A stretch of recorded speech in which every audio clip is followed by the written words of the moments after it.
What's up guys, and welcome back with another Stephen King book review. This is going to be the final part of my different seasons novella collection review. So today we're going to be looking at the final one, The Breathing Method. Now this is the final season of the story, which is a subtitle of A Winter's Tale. Now this one is a lot shorter than the other three stories I've already talked about, and I probably have the least amount to say about this one. It wasn't a bad story at all, but it's definitely my least favourable of the four. So this one takes place in Manhattan, and it follows a character called David, who is a middle-aged lawyer, and he is invited to this sort of elite gentleman's club by one of his superiors at his company, and it's in this really weird, out of the place gentleman's club that no one's really seen before. And he goes there on these cold winter nights leading up to the end of the year, and what they do at this gentleman's club is they just chill out, they drink, they play pool, and they tell stories, which I believe they call like tales of the uncanny. So every week or so, however many times they do it, they get together and they tell like the weirdest stories they can imagine.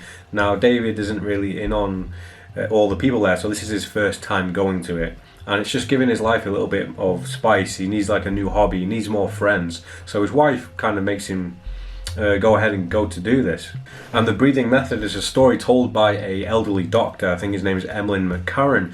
He has lived in Manhattan for years and years. He's in his like 80s or 90s even, but he's telling a story about the breathing method. And he used to be obviously a physician, a doctor, and he meets a young girl who is carrying a baby.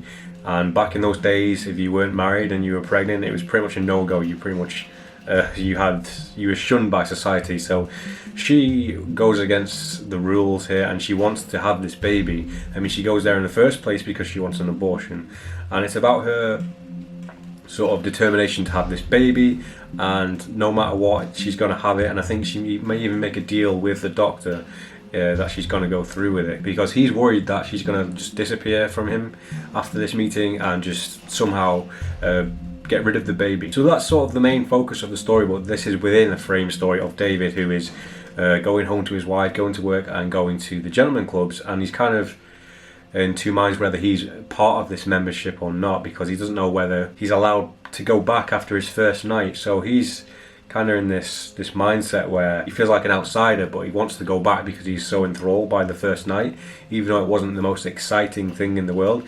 He's like drawn back to this place because he wants to hear more about these stories. Like I said, this is a very short story, so there isn't much to it, but what is there, it definitely has an atmosphere about it. This book feels like a winter's tale. It's very cold and very drab, and it just makes you feel like those cold winter mornings when you leave your house. This is what it feels like. This guy's going to this really creepy old, like warm club basically, that's got all like the fire and they're telling stories. It makes you feel like a nice warm cozy place. On the outside it's very cold and bitter. Now there's not much else I can say really about the plot because of The Breathing Method. It's kind of clinching towards a sort of what is the breathing method, what is the final conclusion, like a big twist at the end of the story, so I can't really go into that. But I will say that it was definitely one of the tales of the uncanny. It's very grotesque to read and to hear about, and it's just very bizarre, especially for the time this book came out. I bet it would have been a really weird story to read on like a dark night, just thinking about what actually happened. I will say that the main sort of characteristic of this story is the atmosphere you get. It's the feeling of them going to this warm cozy place on a cold night and telling creepy stories. You get this atmosphere as you're reading it. It's as if you are one of the members participating in this club. You're going there, you're getting cozy, you're sitting down with your book and you're reading one of these weird stories, which is like every time you read a Stephen King story basically. And it's kind of meta in a way, because this book is about the telling of stories. So you're reading a book about telling stories, which is about how stories are told and how they capture people's imaginations. So it's kind of meta in that way, that you're looking at it from the perspective of a reader who's reading about a man who is hearing stories. It's kind of weird like that, so it has a little quirk to it. There are some other elements to the story as well which are unexplained, and that ties in with the whole aspect of the story being about stories. You have these little details spread throughout where David is seeing things in this place behind unexplained doors, locked doors. He hears noises and things, and it gets your imagination going, like where could this story go, or is this going to lead to anything? And it doesn't really lead to anything, but it's more of a question in your head, and that's what this story is about. It's about stories and your imagination.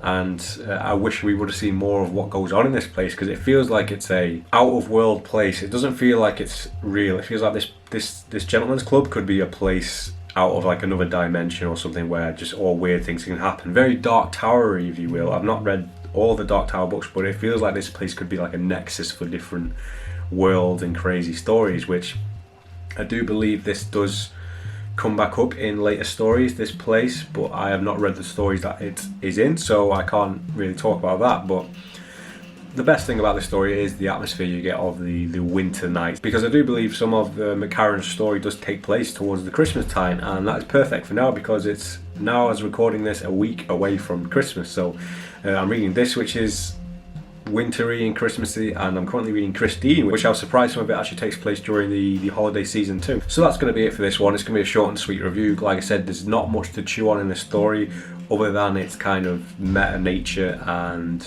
the atmosphere. But yeah, if you're ever to read this book, it's probably a good time to do it, considering it's short. It's based around winter time, it's based around Christmas time, so it might be one for you to just pick up and read, get it out of the way really quick, because it's, like I said, it's short, and yeah, one to read on a winter night. So thank you all for watching my review of this story and for the rest of the different seasons book. I hope you've enjoyed them all. Let me know your thoughts about this one in particular down below, or if you want to talk about different seasons as a whole, go ahead. So yeah, I hope you enjoyed this one, and I hope you stay tuned to see what's coming next. If you haven't already, hit that subscribe button, because I will be trying to record as many Stephen King book reviews as possible, and I will be venturing into other books as well. I do want to get back to the Witcher series. So yeah, thanks you for watching, and I guess I'll see you in the next one.